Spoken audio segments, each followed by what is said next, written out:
Get started here. Welcome. Welcome to One-to-One Implementation Solutions for Success. My name is Bob Breedlove. I am presenting today with Kayla Swanton. And in support, we have Jim Ayers in the back there. And Elise Palace. One-to-One's been a big push in a lot of districts lately. And the purpose of this session is to identify some solutions to issues that stakeholders face, some solutions for stakeholders. That's why we're here. So I have some personal experience with this. Last year, my school decided to start a one-to-one tablet program. And they even had an app commissioned that was going to sync our tablets with our smart boards, and we went to lots of trainings, and we were very excited. However, hit a bunch of hiccups in the planning, and one thing led to another, and rollout didn't end up happening until February. So our kids didn't actually get their iPads until nearly the end of February, and so then we were kind of in this situation, well, now here we are, what can we do to still make this successful? So that's kind of what we want to do together today, is we have our two groups and we want to brainstorm solutions for when you run into those hiccups in a one-to-one implementation. And the poor planning in Kayla's instance isn't always what happens, but we want to try to head those off. So the first question we're going to have today. Our first question is, what is most important for a school to consider when implementing a one-to-one initiative? And to gather our thoughts today, we're going to have you go to Answer Garden. I have a shortened URL here. It does not have to be a capital J, but in Haiku Deck, to make it look like a J, we've made it capital. It does not have to be a capital J, so it's j.mp/121pre. That should take you to an Answer Garden. Does anyone have experience using Answer Garden? Know a little bit about how it works? So after you type in that URL, a window like this should open up. And our question, remember, is what's important for a school to consider when starting a one-to-one?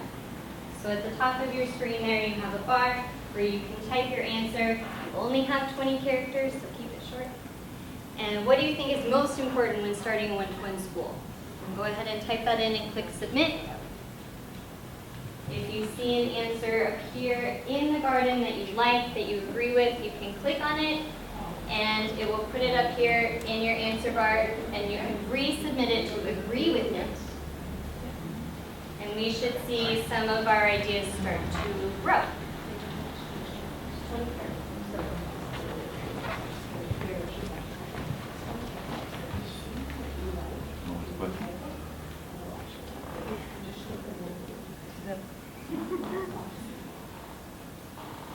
Sorry, what will be answering the?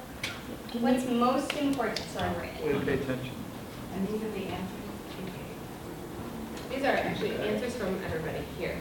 So you can add in your own if you like. If you're ever thinking about using Answer Garden, there's an option at the bottom to auto-refresh the page. So we've got that clicked on there, so you'll see this page kind of jump around a little bit. All the things that pop in there. Where is the auto refresh? You don't have to do that. I'm just doing it online. Okay. It's like if you're I think it's ever, only the presenter. right, yeah, if you're using it in the Yeah. teacher mode, that way somebody doesn't sit there and push auto refresh. It's in the views tab on the bottom. It'll just auto refresh the page, and if you go back, it won't stay set up that way. But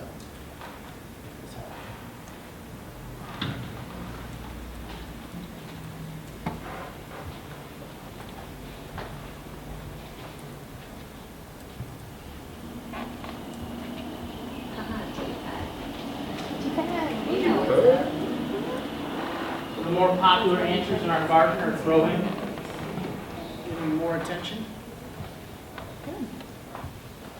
So go ahead and type in your last thought, and then we'll come back together.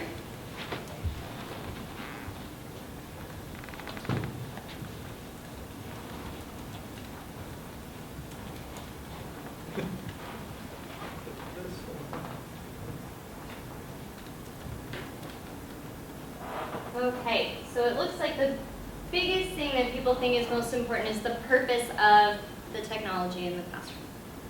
Why are you starting that program in the first place? What are you going to try and get out of it? Is This is definitely something that we'll be talking about today. What about teacher buy-in? Why did people decide to agree with that answer after it got typed in? Why would that be important? Jill? In our case, when we adopted the iPad, there were a lot of teachers that weren't ready or didn't care about the adoption. Right. So it was kind of haphazard and trying to get everyone on board too late, for example. Other thoughts? Professional development. So professional development, yeah. Really, from being in two schools where we've done this and have talked to a lot of people about one-to-one, really, you don't have to Wi-Fi. Everything else doesn't really matter. Yep, having that infrastructure in place. I know of a school in the UK, sorry for speaking in the UK, but a school in the UK bought 200 iPads and they didn't have Wi-Fi. Yeah, so then what are you supposed to do with it? Like really the device that we have, mobile devices, mobile learning, is dependent on the ability to be those devices being mobile within a room that has good Wi-Fi.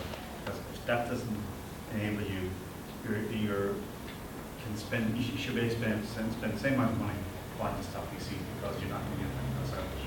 Yeah, thanks for sharing that. If you're not having good internet through your wireless network, buy PCs for them. Yeah, it just becomes a frustration. So, hopefully we'll have some time to sort of come up with a solution. What do you do when you don't have proper Yeah, I was just gonna go on with that. My school plans on one-to-one next year, so we've been doing a lot of things. And the big thing is like testing that Wi-Fi too. You can think that you have enough spots, but you don't. We have problems. We're doing like wide-eye plus we're using Bluetooth, so you have to that's two different things to see. So I think too, I know we're gonna do about 2 months. We wanted our kids to have everything by September. We're not gonna by November. And one of that is just because it took longer to test, but you've got to we did a good 6 months of testing, re-putting things in, and when you write it, ours is from a bond, and so we make sure a lot of the money went for upgrades, not just the machines themselves. A lot Yeah, of it's not just the device, it's the things that are in place to support the device and the teachers. Great, thank you for sharing those ideas. Then head back to our presentation. So before we get too much further into the presentation, one of the things that I want to make sure to talk about is actually what one-to-one is. And its bare bones definition is that students have individual access to a device in the classroom. Then that can kind of start to vary school from school. What kind of device are you using? Are the kids allowed to take that device home? All of those kinds of policies should arise from the goal that you have for starting the program. We talked about that in the answer garden. Why are you starting the one-to-one? And what is going to be the best way to do that? Since about the 1990s, one-to-one has become more prevalent in schools. And so researchers are doing what they do best and researching it and submitting their findings to educational journals to sort of point out what's working really well and what's not. And on the whole, what they found is that it's not the technology that leads to the academic growth, it's how the teachers are using the technology. So just because you have some technology in your classroom doesn't mean your students are going to grow, it's how you use it. Okay, and we all know that students have more and more access to technology. They have more access at home. About 50%, data showing about 50% of K-12 students have access to some kind of laptop at home. A lot of students who are talking about implementing one-to-one programs have a lot of access to technology in school. And like Kayla said, that's not necessarily hasn't led to the academic growth. What has led to academic growth is teachers being more innovative with the technology. So using technology with innovative lessons and things like that. So that's not to say that having your technology in the classroom won't be a good thing. There are schools out there who have shown significant amounts of academic growth. And so what are they doing that other schools are not, the schools that haven't grown as much? What's working well for them? And one of the first things, one of the big ideas that pops up in a lot of research surrounding one-to-one is having extensive teacher professional development. Sending teachers to lots of PDs before implementation and during to kind of grow teachers' confidence surrounding using that device in the classroom. So not only should it be lots of PD, it should be relevant. So relevant to the teacher's age group, their content, their specific curriculum, And of course, the device that they're going to be using. It doesn't make sense to have a PD on laptops if you're going to be using tablets. So the teacher should feel like they can immediately take that information from the PD and implement it effectively in their daily lesson plans.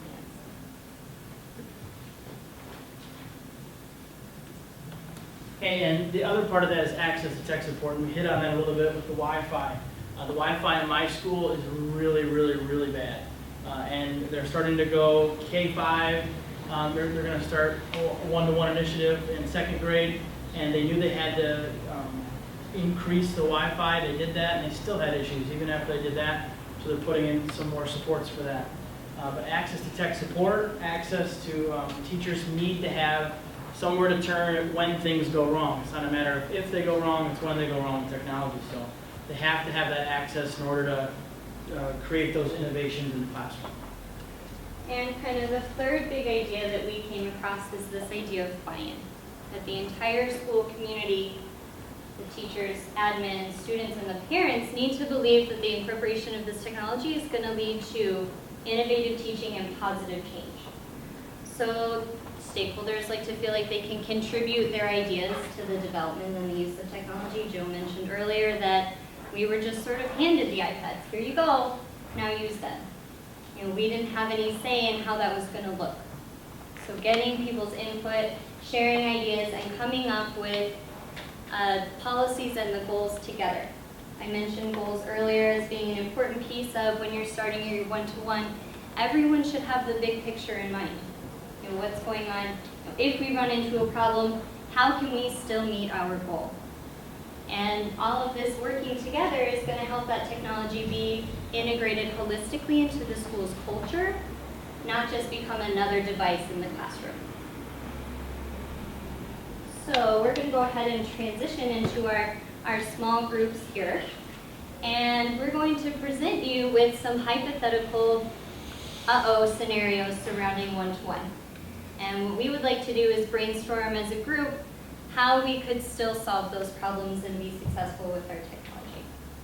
Okay, so since I'm on this side of the room, I'll be over here. Bob will be working with this group.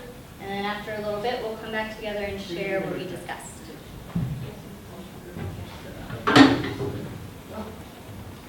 Hi. So before we start, does anyone have any questions or Bring to the job. or I can hear your story? I use biology. Okay. Because I don't think it's ever going to happen in our. There was some To have school provided. Have school provide all the with technology. ELA. Ireland, There is it's some a research and we can put that on the. So the biology was quite good, but I had to get Wi-Fi. And we can talk Wi-Fi about was it the issue. after. So I have a child in the class whose father provides But there is some Wi-Fi research really in quickly with rural ELA area, and and I just asked him. He gave me business communications connection. technology. Okay, so we're talking about your community to kind of help solve that problem. Yeah. So I now have my own Wi-Fi in my classroom, and the school Wi-Fi is constantly going down. But because I went to this parent and said, "Look, can we do this?" He said, "Of course, if your school is okay." And the principal was, he finds so much Right. on Wi-Fi. Okay, that's great. So So reaching we're- out to your community is also a good thing to do, reaching out to parents. Because if you have somebody who provides the service, he's willing to provide it. He gave me a really strong business connection. So I had 34 kids in the class. So I could get 34, well, nearly 34 devices. Anyone else?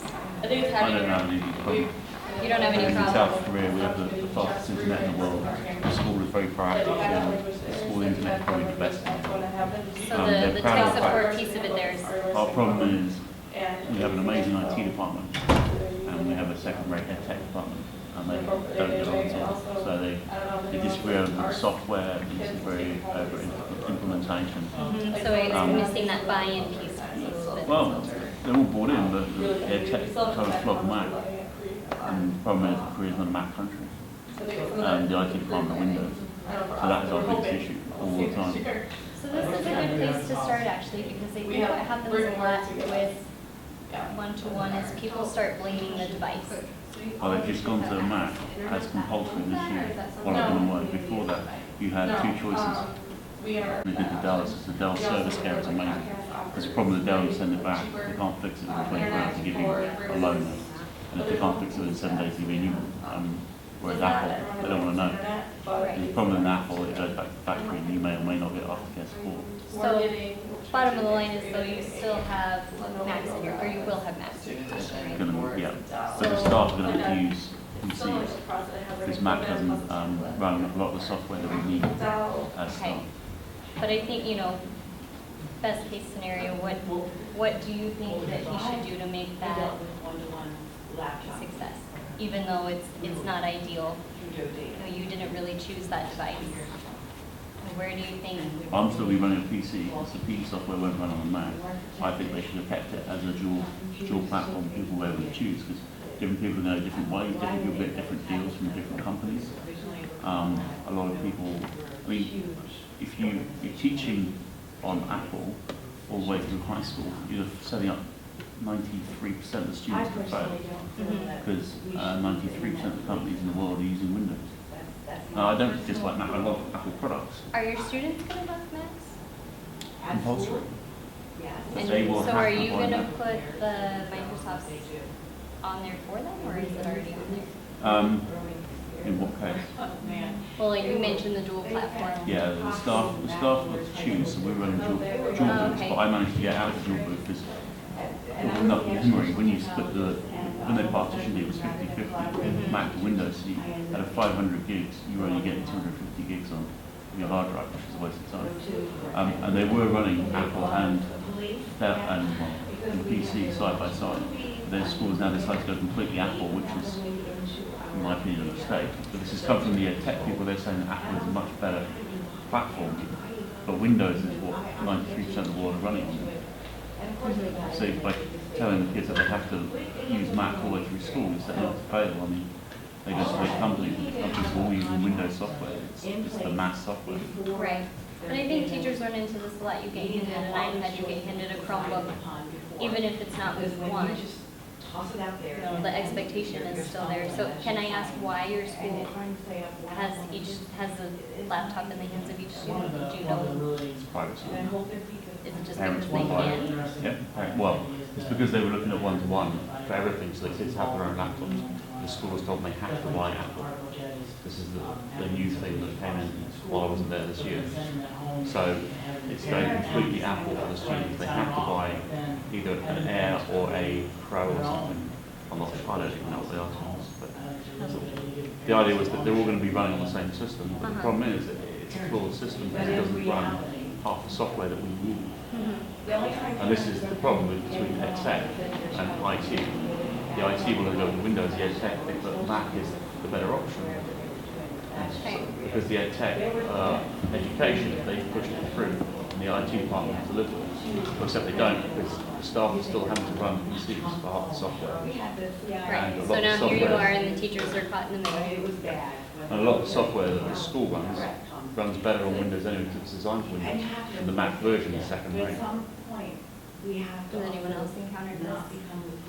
Well, you have BYD, so you're good. Well, I have BYD, but one of my biggest problems is parents who are so suspicious of what I'm doing.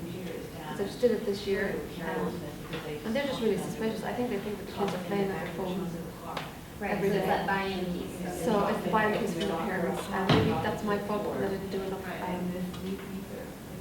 free kind of information to parents, which I will do this year.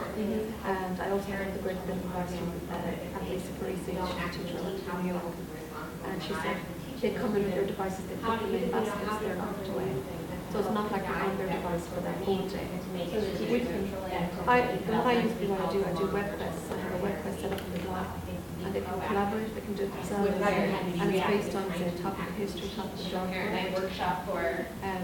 The parents actually don't see that, you know, so it is down to maybe me giving the information to the parents. I had one parent last year, towards the end of the year, call and say that she felt that I was pressurizing her child to bring a device into school, and that she felt they shouldn't be on screen all the time. So that's a difficult one. This is Ireland, maybe it's different to the States. Well, no, I think, Yeah, it's not, I mean, I've got different, we have one-to-one, but the school gives all of my students an iPad to use. But a lot of them like to bring in their own phones, but then we have a lot of issues with, no, just inappropriate things on text messaging, and then half the parents were like, well, my kid doesn't have a phone, so then we had to. Yeah, well, I did have devices for, like I had a few old laptops that if this child did have a phone, she had a smartphone. And a lot of the kids were using smartphones to do our web quests, and they loved it. We did blogging, we did a whole challenge, and this would focus on what we do, and would be maybe a 2-hour session. And you would hit 3 or 4 subjects once but she had a phone, and we didn't want her to bring it in. She felt, again, under pressure on her to bring the screen. I said, well, she won't bring it in. We have a laptop, but I don't want her to be on it. And she's quite liberal about some of the other things, and yet it was like, no, don't want to do this. So what did your school do for that? Like, did you have like a usage agreement with parents? Or what did that look like? So they just, I mean, it was pretty much the teacher's discretion, like what we wanted to use them for. We had, and this is my first year at the school, but they're still learning all the things of what to do and to not do. And they even said it too, they're like, we did not prepare well enough. They had the one-to-one as they needed to beforehand. Because we had parents signing agreements, but then when they had to actually follow through with them, there was big fights about it. Okay, so the agreement was sent out at the start of the school year. The kid could not get the iPad before the parents signed the And agreement. did both the parents and the students have it? Yes. Do you know what was in it? Yeah, it was just front and back. Like she- standard? Yeah. They'll use it appropriately. So then the problem was with the follow-through on that, Yeah. right? And getting parents to see the value of using it in the classroom? Yeah, she was, the one I was doing, I just couldn't. I found myself defending myself, and I had sat on my couch, we talked about that in the last session. I sat on my couch with a glass of wine, going through blogging, going through editing their blog, doing commenting, doing the feedback with them, and the kids loved it. She couldn't see the value of that. So it's that buy-in goes Yeah. and again, and the research is showing us that, you know, most of the time when you sit down with teachers, one of the things that they're most concerned about is that my students are going to be on task, and that if they are taking the device home, that it's going to be used in. So one idea that was presented was, you know, talking about PD for teachers, but also kind of a development session for parents. Yeah. Yeah. Do you think something like that would be? Well, this is the whole idea of AUP, like the acceptable use policy has to be really fine-tuned. I don't know, I thought I had done, I got permission from the parents to do this. This particular mother did sign it, but she maintained she signed it for one session where we were doing an entrepreneurship program. And then I continued, but I had thought that I had worded it so that it was, if it was successful, then we should share, and it was. And do your parents at your school have to sign a usage agreement? Both parents and students. It's fairly airtight. Mostly focuses on cyberbullying because they use the laptops in virtually every class. Some of our teachers are really quite tech savvy. Some of our regular just classroom staff are doing conferences and stuff on what was Web 2.0. I mean, one of our teachers was asked by a business to go in and present on Web 2.0 when it was the new thing. And he takes pride in being ahead of everybody else on it, so that's not really an issue. For the most part, the parents know that it's practical, that the kids are working with technology. The problem with our school is we don't actually have any. In the high school, we do what we call IGCSE, so it's a British program, but there is an IGCSE and ICT, and nobody's running it because they don't consider it important enough. They figure the kids are getting enough time with the laptops on a regular day basis. They're not actually training them specifically in certain softwares which they need to know. So the student training isn't there, but at least the Not in high school. understanding of the Middle school technology it in the is. school is there. Whenever, I just have a quick question too for, in the last session, the youth media team said that they weren't allowed, actually, some of them weren't allowed to bring devices to school. So, In secondary school, yeah, that's so true. so I'm wondering, I mean, in Ireland, is it that there just hasn't been a big push yet for It looks like we've just lost our junior minister, while I was saying we've just lost our junior minister for education today, Kieran Cannon, who's, I think he's gone. Is he gone? My issue right now is that No, ours. our That is That's ours. shocking. We got rid of Go fourth today. grade have Well, no, for our England, Ireland's but for Joe's education. gone, he was in Then India, they so come to me and. Oh, no, that's ours good for was- us, but Yeah, that's ours, not good for you. I'm glad to hear that. He was so And then in seventh and eighth grade, they're getting forward Chromebooks. thinking. He was the only So now minister they're who trying to got learn our all these answer as a different teacher. platforms. and That's they why it's Anyway, gone. comfortable with an app or they really about like this it. technology. Now we have He was to find an fantastic. alternate. He was all over the place. He was I'm Yeah. surprised. Yeah, And today, yeah, that's they're learning. because of what's happening. But he really And that was the Do you idea. know why he's was gone? this whole idea for secondary school. Do you know why he's gone? It's political. Most It's of the time. political. It's to We're do. very, They don't very want Sinn political. Féin to take over. It's just political because it's an election going on. So is And he so- in favor of using it? Absolutely. Info. He's So the such a parents have leader. Like getting, Well, we've got a There was new minister for inappropriate education. usage I don't by know if it's a parents junior minister, but because he of was the just so devices pro coming home tech and on the Twitter. parents are like, He was oh, so now I have a accessible to device, now I can teachers. do whatever I We've want. minister for education, who does Come not want us Come at back every. and Like your gov, our the main history minister for of education up to now, second grade she's classroom, just told us what we're doing second wrong. graders need to see. Karen Cannon You would catch walk my into her drift. room and tell you what to do. He was for all the doing. He was such a support. And it even said Goat property was never a of teacher. Brisbane And I'm Public glad Man to was an hear idiot. It this says man it has gone right today. on the iPad. Because of this political situation in Dublin, in the city, again, it's rural, we talk about rural, The teachers' laptops. urban rural are divide for in our years, education system. If you give teacher And it's huge. laptops, it becomes So Dublin family is the city, and Is this your little You know, schools that they're trying to close? And Like, I Oh, remember they've two closed cases them. where. yeah, well, They have they did that in England as well. they've made us work an extra hour. We're all working, overworking extra hours. Any teacher worth their salt. so I'm gonna circle this back to you. Sorry. You teach in Korea, right? No.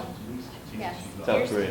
Okay, where technology is widely used. It's way So the beyond. difference then in Ireland is it's not necessarily considered an integral part of technology the way it is in Korea. The government speak talking, I And have the family, words, I like the way they you say give, that, family, not just I don't, lip service parents. to it. Because what if that little And they like to sibling think that we're doing picks it, up but it's the really just laptop committed and teachers drops who it? want to and who want to give the kids the 21st century learning skills.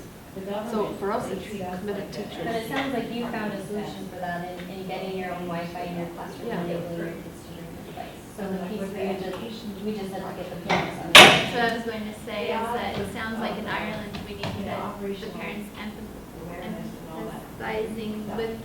empathizing, I mean, with, in the classrooms, doing some of these activities that the kids do and love, Yeah. and they need to see and know what the effect is.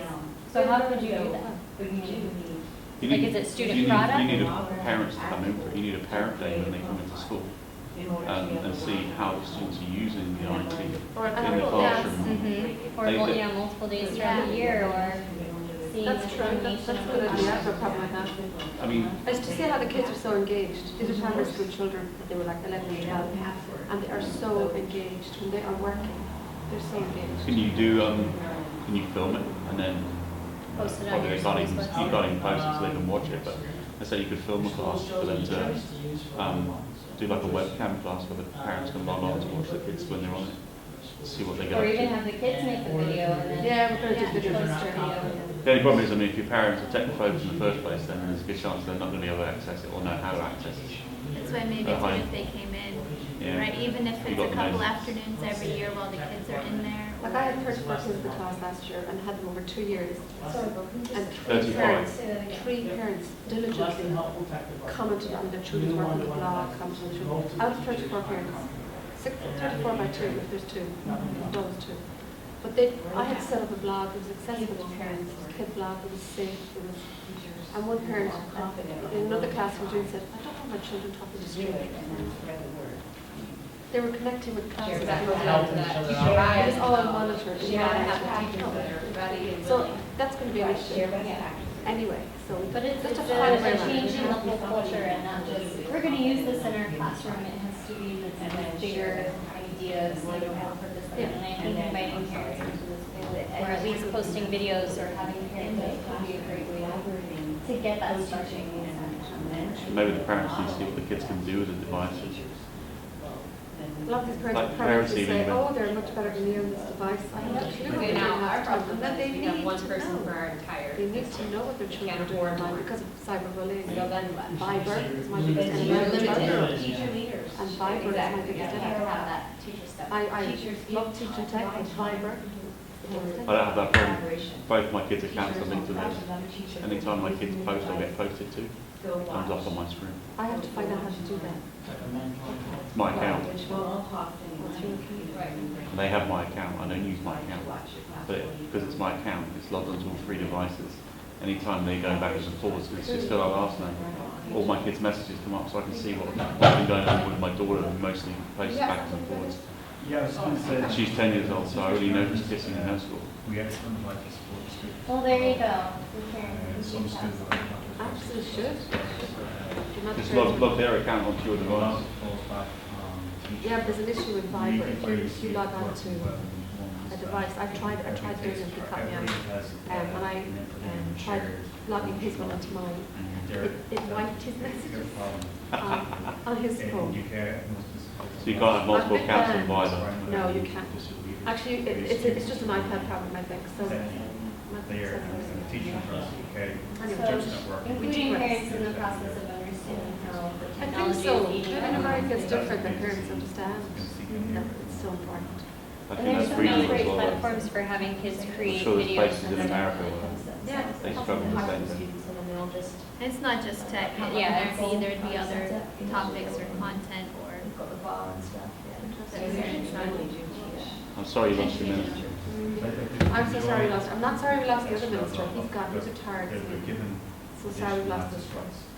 funds in those teachers, so But he's the basically biggest they're tech trusted that person they're doing this and they know that, for okay, education. they can have controls, so they can I don't know how your government works. Is he out of the government completely now?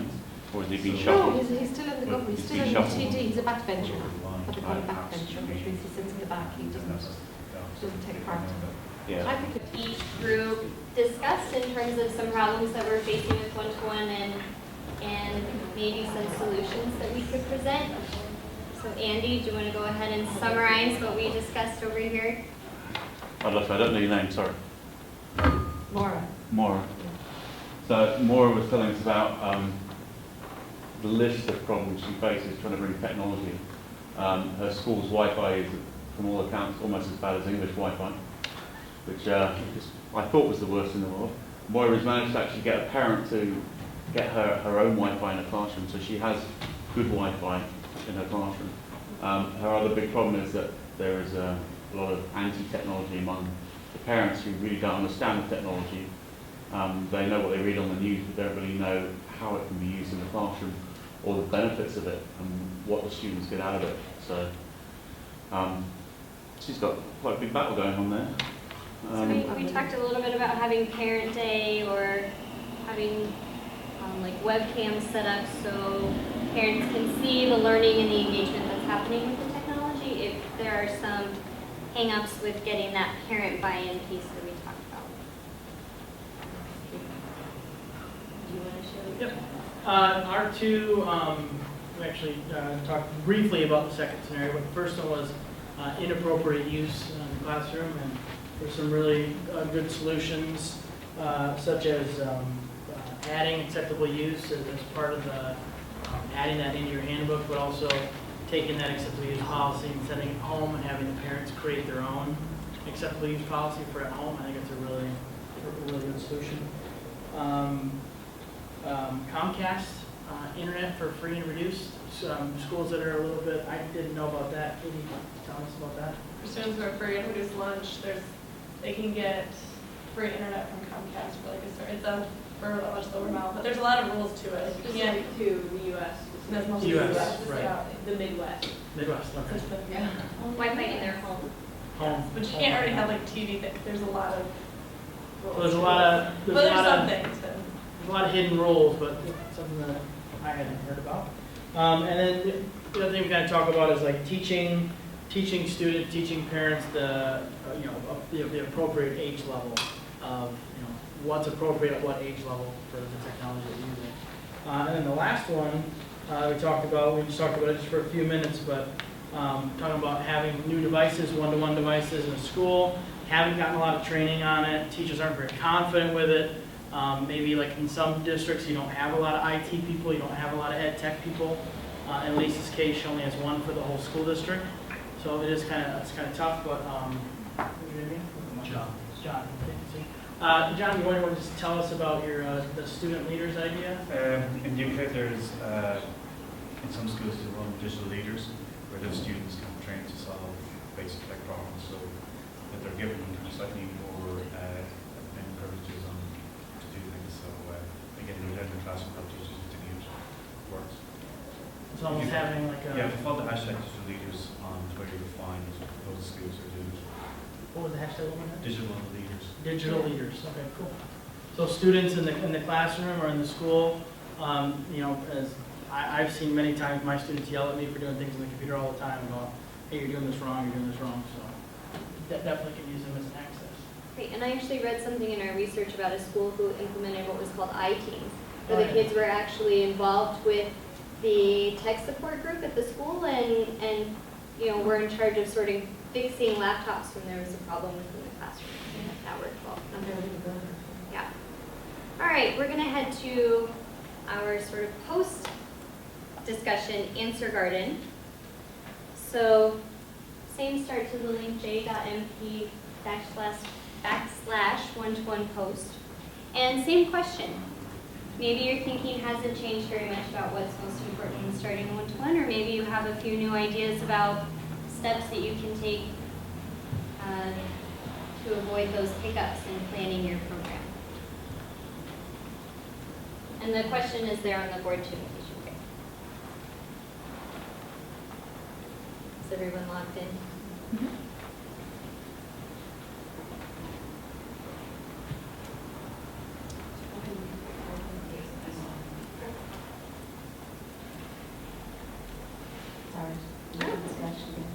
It's there on the board. Great.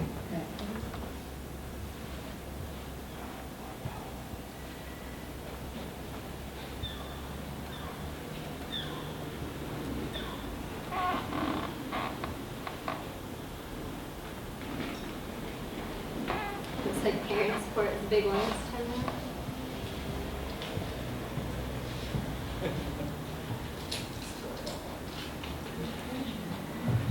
One j.mp Oh, sorry. /1.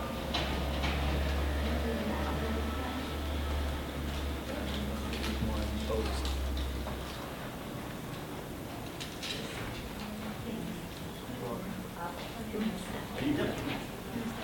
Great.